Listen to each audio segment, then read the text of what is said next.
Okay, this is a breakdown of how magic works. Have you ever heard of the evil eye? Let me explain what that is.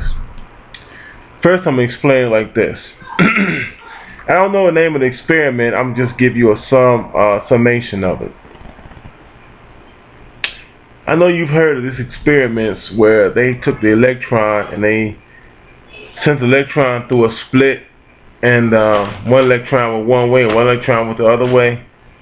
And it seemed like the electrons look for the different split. It looks like both of these electrons look for this whatever one electron did affected what the other electron did. In other words, one electron went through one split, one electron went through the other split.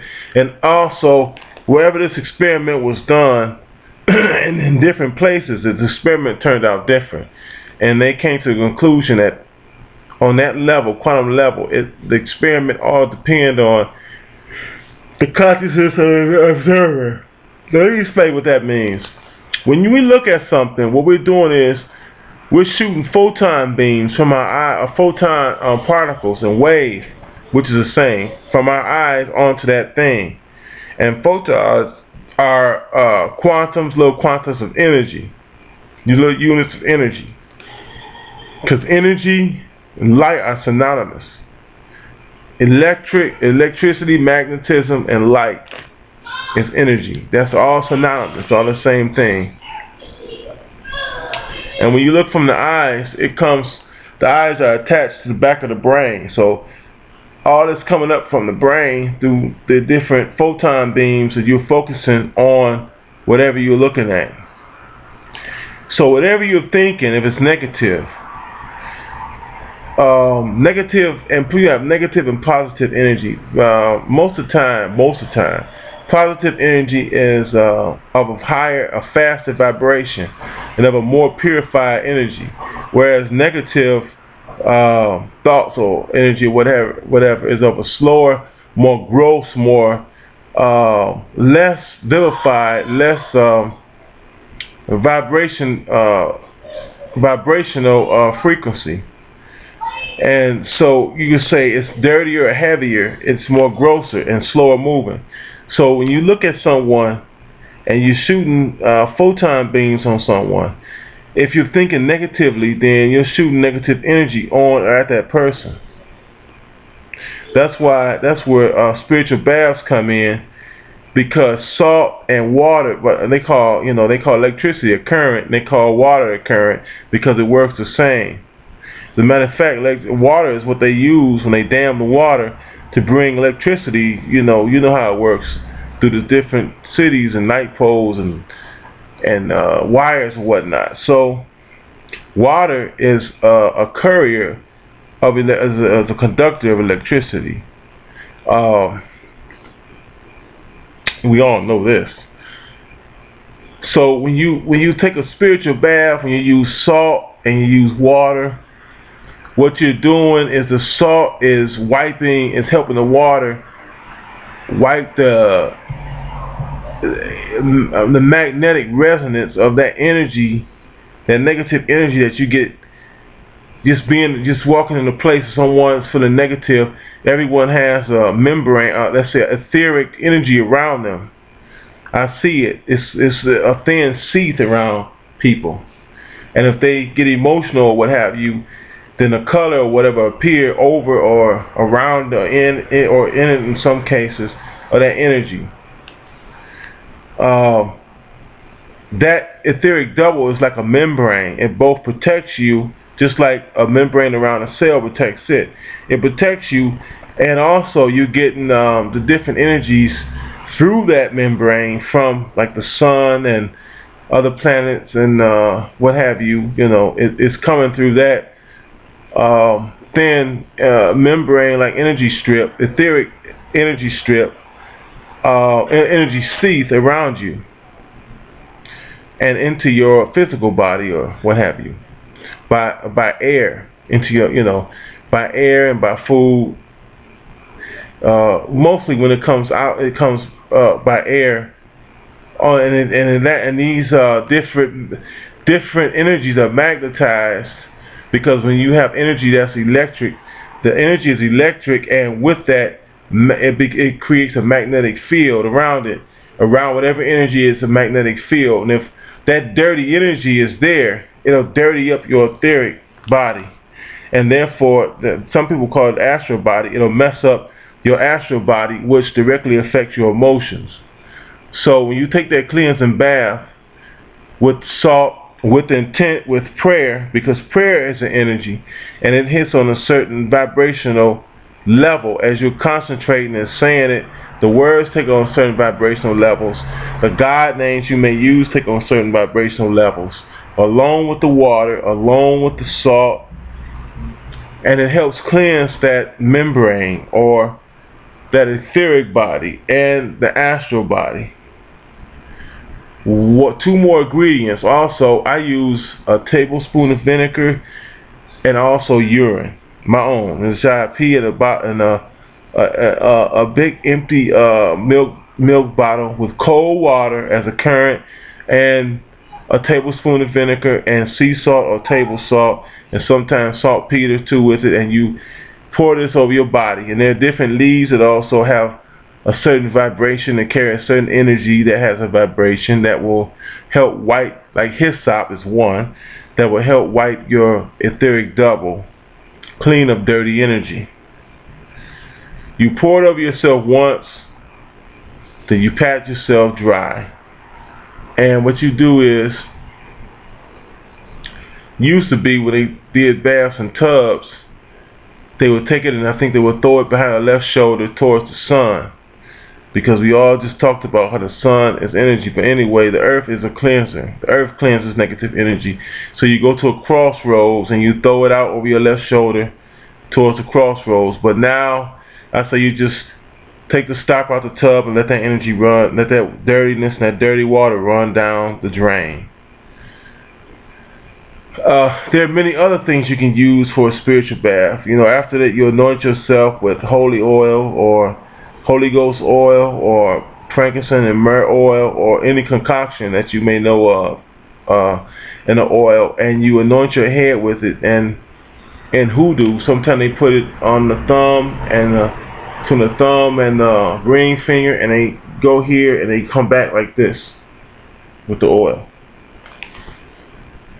In Yoruba or some African traditions, you just anoint the head back. So, or just anoint the head, either or. But you seal that cleansing with the oil. You can also smudge yourself with various incense, cedar and sage, all kind of different incense. You know, don't, you know, just read a book on it. Don't stop yourself. You know what I'm saying? But that's one way how energy works, or how magic works. Another way is when you casting a spell. Anything, like I said, everything is energy. Energy is thoughts. Energy is everything, and that there is science. That's true. You need energy just to think. You need energy to move your body. You need energy to speak. I need energy to speak. You get your energy by the food you eat, the air you breathe, and the impressions you take in. Impressions is what I just described. Like you can feel someone looking at you and the different type of energy it may bring. Impressions is not necessarily everyday impressions, because that's going to be coming in like a flood, but like events that may happen. You see what I'm saying? However you take that event, you can use it for positive or negative energy.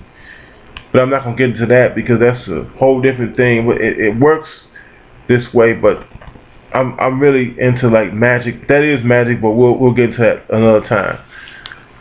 If you go to like a sacred lake or a lake or somewhere of beauty, some place of beauty, and you take that scene in your head and you store it in your head, in your heart, and later on you meditate and you think of that, that's energy you can use. Bring that in as an impression of energy. That's energy.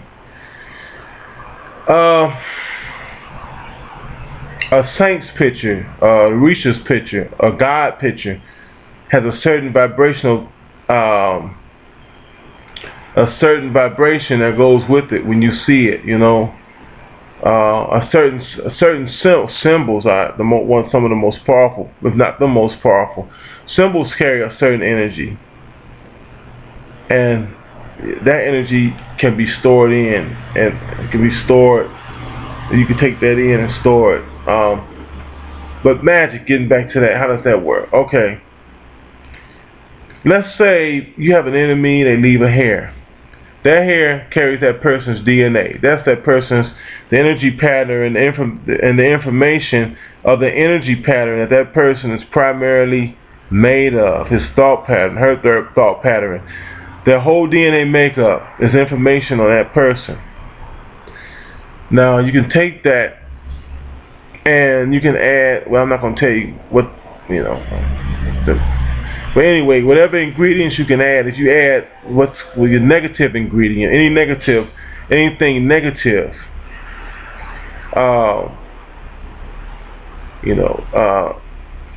to that, I'm not going to go into, but you know what I mean. That means that you're infusing negative energy towards that person through their hair or a clothing that they may have that has their energy pattern on it because they've been wearing that clothing.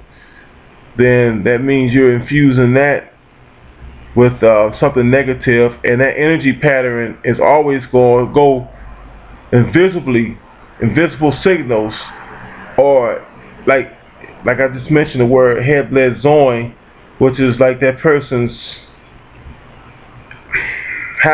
the blood of that person's astral body. In other words, the atmosphere of that person's astral body, and that head blood zone is going to somehow connect with that person. If you can see it, energy connect with that, you know, they're going to leave a trail. It's never going to really, it's always going to be a trail they're leaving. And when you infuse, like you have that hair has a trace of that person leading to that person. And you do something negative or positive, that's going to affect that, that's going to follow that person's trace, that head blood going right to that person. That's how it works. That's why magic is real. I'm just telling you why. For all you people, Christians that don't believe in it, it's real. And it's science. Real science. Science that the scientists is right under the veil too. It's not that, all they got to do is scrape the veil a little and it's there. And they're coming to that more and more now with this quantum physics thing. That's why in some places in Africa, if you said something bad about a person or thought something negative of a person and argue with a person and they wind up dead, even if you were way out the country, when you come back home, you might get arrested. Not that they think you sent somebody to hit that person, but they know that in some instances, your mind, your thoughts towards another person can cause them harm or death, just like I just explained. So, you know, a person that's a person's whole being. You're not just your physical body. You have a time-space body, which mean like I just told you, that trace, and that trace is real. Scientifically, they'll tell you it's real.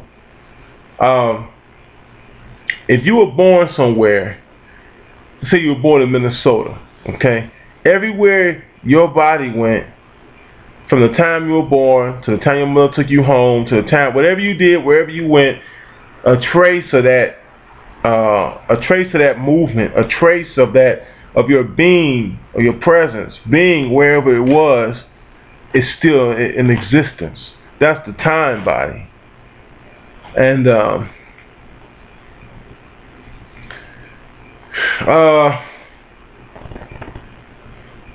that can be affected in all kind of ways. That can be affected in all kind of ways. So you always want to be careful by taking spiritual baths. One, you want to be careful by, really the best way you can be careful is living in a certain way and acquiring a certain type of righteousness, of covering. That's covering. Trying to be in the moment, not let your mind wander. because being conscious of your thoughts, because anything you're not conscious of, it gets away from you. It's not yours. Anything you're conscious of, you keep, because little parts of you break off into the atmosphere. Little parts of that trace I told you about, little parts of your etheric, everyone has an atmosphere around them, just like static electricity that's invisible to the eye, but I can see auras and stuff, so I see this to a point. I don't see the whole trace. I can see it for a little while, but I don't see it forever extending, but it's there. I didn't believe none of this shit until I was able to see it. I would have told you, I would have laughed. But scientists already knew it was true. Yeah, because you have electricity in your body.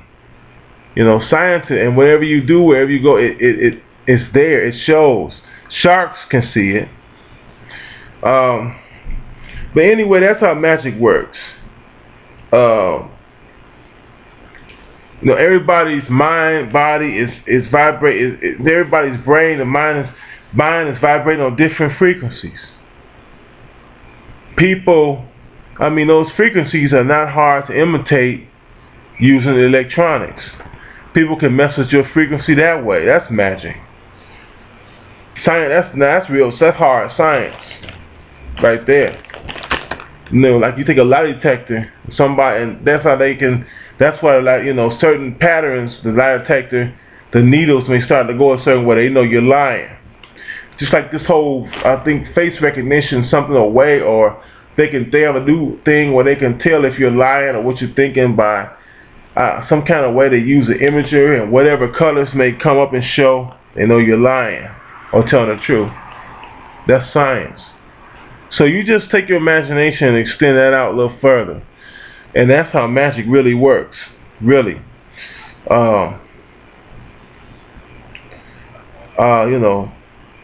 Suggestion. People can say one thing like, ooh, I really want some corned beef. And then later on you want corned beef. Or not so much. Then make you want it. That right there is magic. That's suggestion. That's syncing with your thoughts, or making you think something by the way they intone it and say it and bring it to you.